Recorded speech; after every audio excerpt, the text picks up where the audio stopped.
10 taon na ang grupo ng X-Teen Riders. Nagsimula rin sila sa pagkahilig sa mga motor hanggang sa may napanood sila sa internet na gumagawa ng mga extreme stunts. Dito po dati sa Pinas, wala masyado. So, napanood-nood lang kami dati sa YouTube. Mostly, napapanood namin siya big bikes gamit sa ibang bansa, sa Amerika. Tapos meron kami mga napanood, mas in-idol namin yung mga Thailand kasi gamit niya, katulad ng mga motor namin, mga scooters po. Mas matinding focus at ensayo ang kailangan sa ganitong libangan. Dahil may motor na dapat kontrolin at mas nakadikit ang aksidente kapag hindi dumaan sa tamang training. Dati, nung nagpalit ako ng motor, mayroon ako itatry na tricks kasi medyo aggressive yung tricks. So, parang minadali ko yung tricks. Over yung motor, sumobra. Hanggang sa pinigilan ko matumba, na-damage yung dalawang tuhod ko. Hindi ako makalakad ng 1 month. Siya si Brian, isa sa pambato ng kanilang grupo. 13 anyos nang unang makahawak at matutong magmotor. Kahit walang lisensya at menor de edad, hindi siya napigilan ng kanyang magulang sa pagkahilig sa motorsiklo. Tiyataas ko pa lang po yung motor ko po yan, dahil di po ako payagan ng magulang ko. Agaw attention green ang babae nilang membro na si Isha. Siya lang naman kasi ang natatanging Bulakenyang napapatayo ang motor habang ito'y tumatakbo.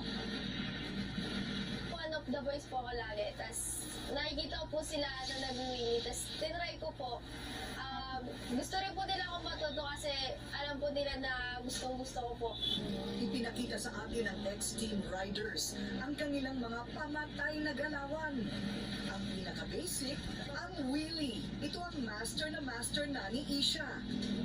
Kung sa BMX may 360, hindi rin daw mawawala ang trick na ito sa motor.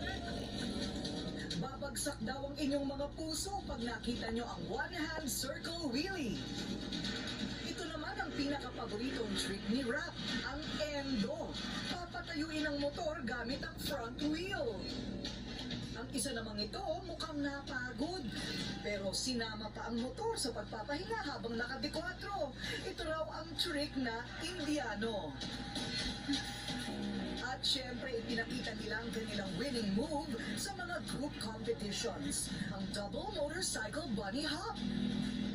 Kahit na nakakaaliw at nakakamangha ang kanilang mga ipinapakita, may paalala sila sa lahat ng riders. Marunong man sa stunts o mag-uumpisa palang matuto, dapat may disiplina pa rin ang pagmamaneho. Kasi kami po, ginagawa po namin siya sa parade. So, ibig sabihin, may permit kami, may permiso. Hindi porket marunong ka, basta-basta mo na lang gagamit sa public road. Hindi matatawaran ang talento ng bawat Pilipino. Dagdagan pa ng lakas ng loob.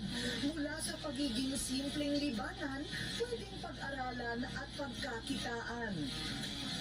Pero kung sasamahan ng puso at determinasyon, posibleng makapagbigay ang mga ito ng karangalan, hindi lang sa sarili, kundi pati na rin sa bansa.